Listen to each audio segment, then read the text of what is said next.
As we think about the 4,350,000,000 oral learners around the world, come to realize the challenges are large.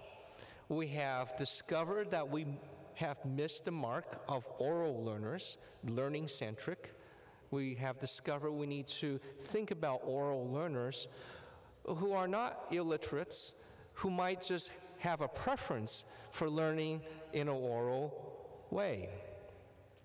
And then we have discussed, huddled together at the table to talk about what must we do differently. And now what I would like to do is introduce to you Steve Evans for him to talk a little bit about some of his experiences. And so Steve, would you come and maybe tell us a little bit about how you have used oral strategies and maybe where might that have worked? Please, Steve. Thank you, Sam. I could share many stories of being involved with oral strategies around the world, from China to Ethiopia, India, Pakistan, Afghanistan, Bhutan, many, many places. But Sam, I want to share with you a story from Pakistan. One time I was in Pakistan to lead some conferences on oral communication of God's Word. It was in the northern part of the country, a very beautiful part with high mountains and beautiful valleys. And before the conference started, I met a businessman who was in his 40s. He owned a successful tourism business. He said, "Before the conference starts, let's go on a hike in the mountains." And I agreed, and for half a day, we walked the hills and the valleys. And he asked me a question, "Why are you here?"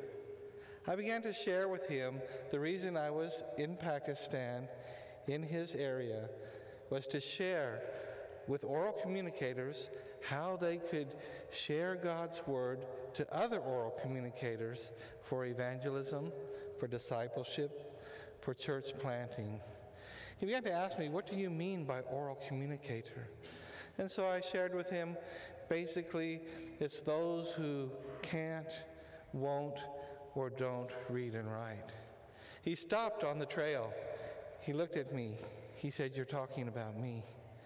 I said, "What do you mean?" He said, "I'm illiterate. Even though I'm a businessman, I can't read or write. And I don't feel like I have any ministry to do for God." I said, "No, I think you are advantaged over many other and can learn to do ministry for God." As we continued walking, a farmer in his field called to us and said, "Come to my house for some tea." So we agreed. The man put down his hoe. We went to his house and sat in his yard with his family and drank tea.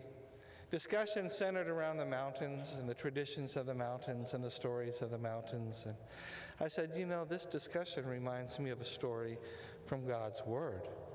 And I began to share, in the beginning, before there was anything, there was God. He spoke, and when he spoke, he created everything. After I finished the story, the farmer said, "I believe that story." And I said, "Yes, I believe that story too." And I asked him, "Would you like to hear more stories?" He said, "Yes." And I said, "I'm leaving, but my friend here lives here, and he will be glad to share with you stories from God's Word." He had a surprised look on his face, but as we left, I said, "May I pray for you and your family?" The farmer said yes.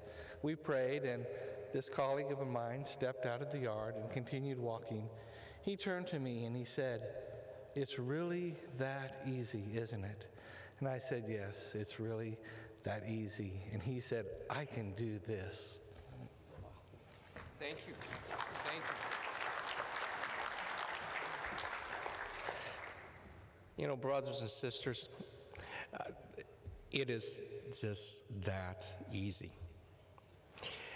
And you say, "Oh, but it's not that easy in my own ministry." What I would like you to do is just take 2 minutes at your table and talk talk together what's one thing that you might wish to do differently and that you're going to attempt. In other words, you share ideas of what must you do differently, but what is one thing that you would like to attempt? Will you huddle together again in your groups and just talk about that for about 2 minutes? Go ahead.